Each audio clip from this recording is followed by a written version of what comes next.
किंवदंतियाँ। क्या है, कैसी अजीब शक्ति है ये। आदमी के अंदर ही ऐसी महान ऊर्जा शक्ति है जिसका कोई पारावार नहीं है। वह अपने आप में अद्भुत है, अनोखी है। आज साधारण और असाधारण सभी व्यक्ति कुंडलिनी जगाना चाहते हैं। अरे भाई, ऐसा साधारण सा खेल नहीं है ये तो बहुत बड़ी वैज्ञानिक बात है। कुंडलिनी महाशक्ति, विद्युन्लता, कुंडला, पराशक्ति, इसके कई नाम हैं। कुंडला, विषतंतु, सर्पणी, इन नामों से और इनसे भी अधिक नामों से इसको मूलाधार निवासिनी, मूलाधार में और कोई शक्ति निवास नहीं करती। वह कुल कुंडलिनी महाशक्ति, दिव्य शक्ति, पराशक्ति निवास करती है और वह इस विचित्र मनुष्य शरीर में चलती भी है। उसे चलाने का तरीका है, बाकायदा साधना है एक और अनोखी है। यदि वो जाग जाए तो फिर कुछ शेष नहीं है। वह व्यक्ति संसार का सर्वोपरि व्यक्ति बन सकता है। संपूर्ण प्रकार की अलौकिक अद्भुत अनोखी शक्तियाँ उस व्यक्ति में, उस कुंडलिनी साधक में, योगी में उपस्थित हो जाती हैं। वैसे तो सभी साधकों में, सर्वसाधारण में भी कुंडलिनी का जागरण स्वाभाविक ही होता है। जिस व्यक्ति में कुंडलिनी महाशक्ति के संबंध में जरा सा भी स्फुरन, सेंसेशन हो जाता है, वो विशिष्ट बन जाता है। वह वैसे भी हो जाता है ध्यान की एकाग्रता से। सारा दारोमदार निर्भर करती है आपकी संयम शक्ति पर, सहन शक्ति पर, आपके स्ट्रॉन्ग डिटर्मिनेशन पर, आपकी प्रबल इच्छा शक्ति पर, आपकी प्रबल संकल्प शक्ति पर वह निर्भर करता है। उस संकल्प के माध्यम से ही कुंडलिनी महाशक्ति में सेंसेशन, स्फुरन पैदा हो सकता है। वह संकल्प करेंगे तो हो जाएगा।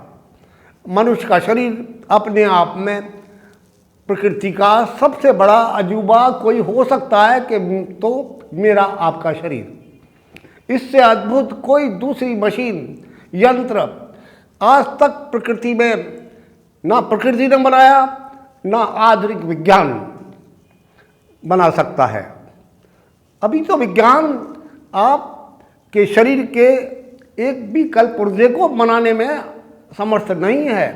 बताइए, आपकी किडनी बना सकता है विज्ञान? नहीं। आपके शरीर के हार्ट को बना सकता है? नहीं बना सकता। आपकी तिल्ली को बना सकता है? नाभि चक्र को बना सकता है? इतनी 72,000 नाड़ियाँ आपके मणिपुर चक्र में व्यवस्थित हैं। आपकी इंटेस्टाइन्स बना सकता है? नहीं, बिल्कुल नहीं। उन्हें छेड़छाड़ कर सकते हैं उनके बारे में। और आत्मा, जीवात्मा क्या है उसे देखा है, जानते हैं कहाँ रहती है, वो कहाँ निवास है। मैं, आप जो बोल रहे हैं, आपकी चेतना शक्ति कहाँ निवास करती है इस 5.5 फुट 6 फुट लंबे चौड़े शरीर में? आप नहीं। आज का विज्ञान, बड़े बड़े एक्सरे, इंटरनेट और कुछ बड़े क्या क्या चीज़ें नहीं हैं, सब कुछ सारे शरीर को उन यंत्रों के द्वारा, एक्सरे के द्वारा और एक्सरे से भी बड़ी ज़्यादा शक्तिशाली चीज़ों के द्वारा, मशीनों के द्वारा शरीर के प्रत्येक अंग प्रत्यंग को, मस्तिष्क को, मस्तिष्क की गहराइयों को जाना जा सकता है।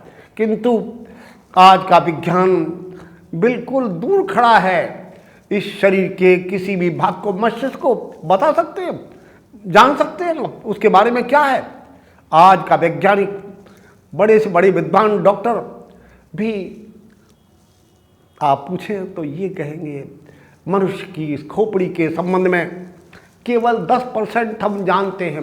ये मैं अपनी तरफ से नहीं कह रहा हूँ श्रीमान, आप लर्नेड विद्वान मेधावी आज के वैज्ञानिक साइंटिस्ट और डॉक्टर से पूछ लीजिए जो शरीर विज्ञान के मेधावी शास्त्री हैं। वो बताएंगे बस 10% से ज़्यादा इसकी शक्तियों के बारे में। कैसी कैसी सुषुम्ना नाड़ी, जो सुषुम्ना मस्तिष्क, एक तो मेन मस्तिष्क है आपका और गुद्दी के पीछे यहाँ सुषुम्ना मस्तिष्क है, वो मृत्यु के बाद भी बहुत देर तक कार्य करता रहता है। ये जीव निकल कर कहाँ चला जाता है मृत्यु के संबंध में? कैसी अजीब बात है।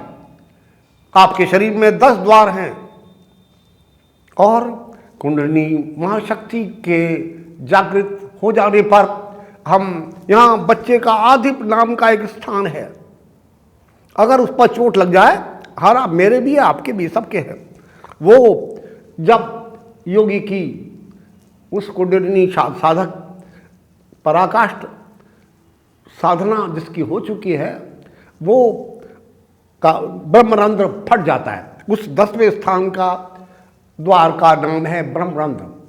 हमारे यहाँ जगह जगह सर्वसाधारण भी जानते हैं, कपाल क्रिया की जाती है मरने के पश्चात जब शव को जलाते हैं। इसीलिए कहीं जीवात्मा खोपड़ी में फंसकर तो नहीं रह गया, कहीं भटकता ही रहे, इसलिए नहीं तो निकल जाएगा वो। उस कपाल क्रिया स्वाभाविक तो निकलता नहीं है, किन्हीं आदमियों की आंखें खुली रह जाती हैं तो आंख से उसके प्राण निकले, मुंह खुला रह जाता है तो मुख से प्राण निकलते हैं, कान शब्द सुनते हुए प्राण निकले तो शब्द से कानों से प्राण निकलते हैं। वो मैं जो बोलती है चेतन शक्ति चली जाती है कानों के द्वारा, मान लो वो तो निकल गए तो अधो मार्ग से प्राण निकलते हैं। यह सब योग विज्ञान के द्वारा हमारे पहुँचे हुए ऋषियों ने बताया है और उनकी महत्वपूर्ण खोज है। वो तो मृत्यु को देखा है उन्होंने, मैंने भी स्वयं मृत्यु को कुंडलिनी महासाधना करते हुए अनुभव किया है, देखा है, प्रत्यक्ष एक बार नहीं मेरे सामने खड़ी है और मैं बैठा हूँ साधना कर रहा हूँ। मृत्यु योगी के बस में होती है एक तरह से, पर इतना कौन करता है? नहीं हो पाता, हम छूट जाती है वो साधना पूर्व कर्म के संस्कार के वश। इस संसार के चक्कर में फंसकर जो उद्भट योगी हैं पहुंच गए हैं, वो भी कर्म अवश्यमेव भोक्तव्यम कृतम कर्म शुभाशुभम। कुंडलिनी महाशक्ति है और जीवात्मा अपने आप में जन्म जन्मांतर से वो योग साधना करती आई है और पिछले जन्म में मैंने या आपने या किसी साधक ने जितनी कुंडलिनी साधना या योग साधना एक ही चीज़ है, समझने की बात है। इस संबंध में बहुत बड़े बड़े भ्रम हैं। हमारे शरीर में योग के चक्र विशेष हैं। सबसे पहला रीढ़ की हड्डी पर सारा दारोमदार है मेरुदंड। मेरुदंड के सबसे निचले भाग में, मतलब रीढ़ की हड्डी के सबसे निचले हिस्से में मूलाधार चक्र अवस्थित है और महाकुंडलिनी महाशक्ति स्वयंभू शिवलिंग पर 3 चक्कर लगाकर पड़ी है। अधो नीचे की तरफ मुख है उसका। ऋषियों ने देखा है, हमने भी प्रैक्टिकल देखा है और इसमें कुछ आवश्यक क्रियाएं हैं। यदि कुंडलिनी जागृत हो गई और आपको यौगिक क्रिया बंद क्रियाएं नहीं जानते हैं, मूल बंद, उड़ान बंद, जालंधर बंद, महाबंद, इन सब से अनभिज्ञ हैं आप, तो आपका पतन अवश्यंभावी है। ये बड़ी जरूरी बात है। कुंडलिनी साधना के गुरु जो हैं आजकल तथाकथित, वो ये तो प्रारंभिक बात बताते नहीं और होता यह है साधक ने कुंडलिनी जरा ध्यान की पराकाष्ठा करने का प्रयत्न किया, ध्यान की गहराई में गया, वो संशय कुंडली में स्फुरन शुरू हो जाता है। और वो शुरू होते ही आदमी के अंदर एक अट्रैक्शन आ जाएगा, एकदम प्रभाव होता है, उसका चेहरे का ग्लो, उसकी ओरा, उसकी अंदर से निकलने वाली वो विद्युत प्रभा, इनविजिबल जो लाइट है, प्रकाश है, वो दिखाई नहीं देता, वो तो महसूस होता है, खींचने लगता है अपनी तरफ। संसार के कितने ही लोग, भक्तजन, स्त्री पुरुष, आबाल वृद्ध उस साधक की तरफ आने लगेंगे अपने आप, जैसे क्षमा जलते ही पतंगे आने लगते हैं, इस तरह की बात हो जाती है। उसका आकर्षण शक्ति बढ़ जाती है, सम्मोहन शक्ति बढ़ जाती है। इसलिए कुंडलिनी को छेड़ने से पहले श्रीमान आप योगिक क्रियाएं पुड़ियान बंद, उसके बाद मूल बंद, फिर जालंधर बंद, ये और महाबंद उसके सबसे बाद में आएगा। ये जान लेनी चाहिए। वो अगर कुंडलिनी जागृत हो गई और उससे आपके अंदर एक नया प्रकाश उपस्थित हो गया, एक नया सम्मोहन शक्ति प्रदीप्त हो गई और वो इनविजिबल दिखाई ना देने वाली पावर आपके अंदर आ गई और बस लोग आपकी तरफ खिंचने लगेंगे, आने लगेंगे, बात करना चाहेंगे, आपकी सेवा करना चाहेंगे, आपको धन देना चाहेंगे और तरह तरह के आपके चरण दबाएंगे। ये बात गलत है, साधक के लिए सावधान, दूर रहना चाहिए, इनसे बचिए, बाहर की चीज़ें मत खाइए। अन्यथा कुंडलिनी मूल बंद का अभ्यास किया नहीं तो कुंडलिनी नीचे मुंह करके पड़ी हुई है, उसमें सेंसेशन होने लगा, स्फुरन होने लगा, आपने ध्यान किया, मंत्र किया, तार स्वर में संगीत के का नाद आरंभ किया, नाद के द्वारा भी कुंडलिनी जागृत होती है। यही बात नहीं है केवल एक ही प्रोसेस है, 10-20 प्रोसेस हैं। और कुंडलिनी शक्ति में कोई जागृत करने में ये कोई नियम नहीं है कि वो बाबाजी बनकर या सन्यासी बनकर। मेरे तमाम मेधावी ऋषि मुनि सदग्रस्त थे, उनके बच्चे थे, पत्नियां थी, सब कुछ था, पर फिर भी वो इतने संयमी, दृढ़ संकल्पी और अनुशासित थे कि वो कुंडलिनी जागृत रखते थे और उसके द्वारा बहुत बड़े बड़े त्रिकालज्ञ हो जाता है आदमी जब कुंडलिनी और ऊपर ऊर्ध्व चक्रों में पहुंचती है। पहले चक्र में ही कुंडलिनी के जागृत होते ही जानते हो उसकी गति कितनी है, उसे बर्दाश्त कर सकते हैं शरीर शुद्धि के बगैर? नहीं, 3,65,000 प्रति सेकंड किलोमीटर, इस तरह का, इतनी तेज स्पीड है उसकी, तोड़ के डाल देगी सारे शरीर को। इसलिए पहले शरीर को योगिक अभ्यास के द्वारा, प्राणायाम के द्वारा, अपान मुद्रा के द्वारा शरीर को शुद्ध कर दीजिए। भ्रमर जप के द्वारा बहुत सारी ऐसी प्रक्रियाएं, श्रीमान वो सर्पनी विद्युल्लता बिल्कुल बहुत खतरनाक चीज है और बहुत आश्चर्यचकित कर देने वाला चमत्कारी भी शक्ति है। वो क्या कुछ नहीं हो सकता। जिस आदमी की नाड़ी शोधन प्राणायाम के द्वारा नाड़ियों का शुद्धिकरण हो चुका है, अपान मुद्रा के द्वारा जिसकी संपूर्ण शरीर की शुद्धिकरण हो चुका है, वो छेड़े। और दूसरे 9 प्रकार के प्राणायाम हैं, उनके द्वारा भी संपूर्ण शरीर बस्ती कुंजल क्रिया आदि के द्वारा, षटकर्म के द्वारा आपने शरीर को शुद्ध कर दिया, तब आज्ञा दी जाती है। या पहले से ही आप बहुत सरल हैं, शांत हैं, एकाग्र चित्त हैं, भगवत भक्त भजन करने वाले भक्त हैं, उनकी तो शुद्धि वैसे ही धीरे धीरे स्वाभाविक हो जाती है। या संगीतज्ञ हैं बहुत बड़े और संगीत में ही, रागों में, भारतीय रागों में ही रमे रहते हैं, और स्वर साधना करते हैं। स्वर विज्ञान के द्वारा भी वह जागृत होती है। विभिन्न प्रकार हैं और सब आदमी, कोई डर की भय की बात नहीं है, सब प्रयत्न कर सकते हैं। पर ये आवश्यक बात तो आपको माननी होगी और जानना ही होगा, करना ही होगा।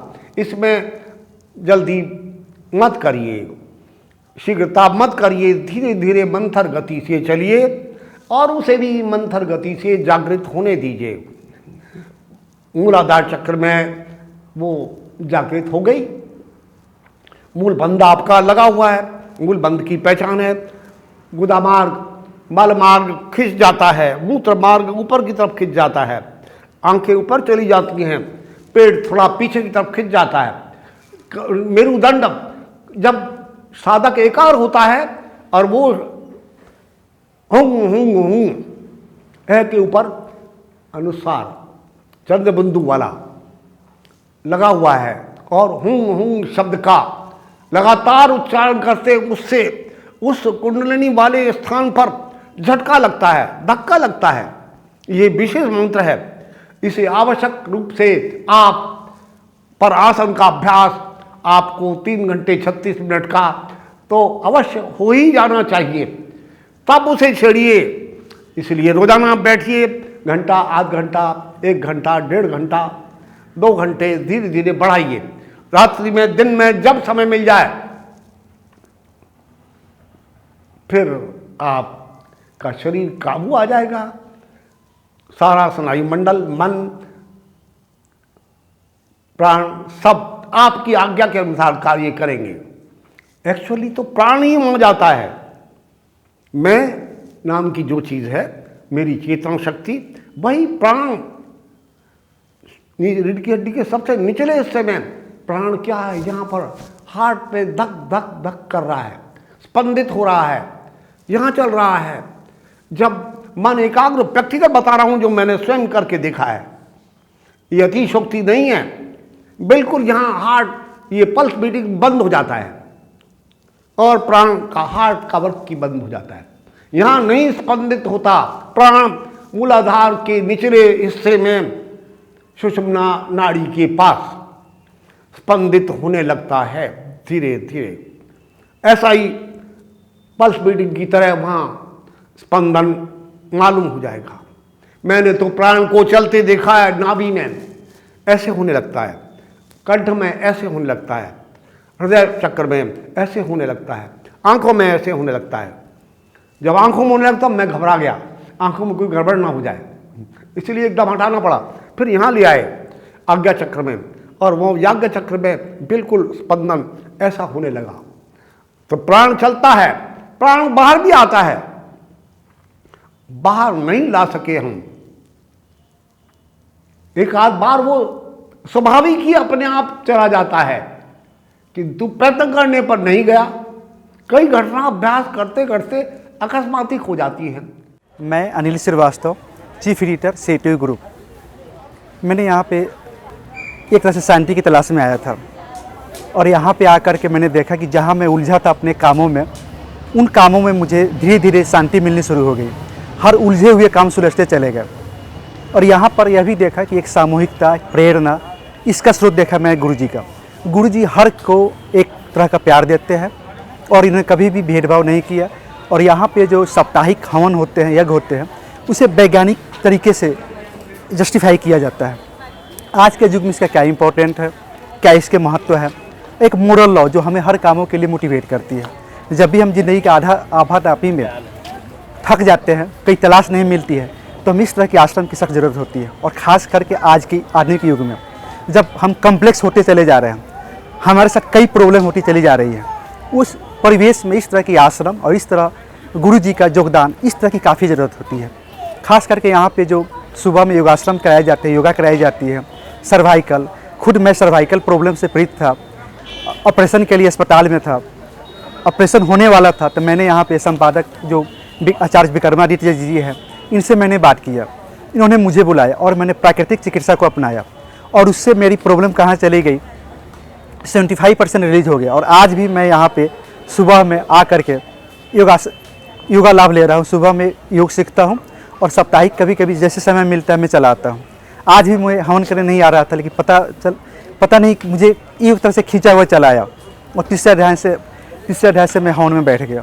तो मैं यहाँ पे देखता हूँ ऐसे भी कभी कभी जब अशांत महसूस करता हूँ तो मैं यहाँ करके एक शांति महसूस किया और गुरु जी के पास समस्या का कई समाधान मिला। इनकी मुद्राएं जो है मैं हमेशा प्रयोग करता हूँ, खास करके अपने कार्य के समय में।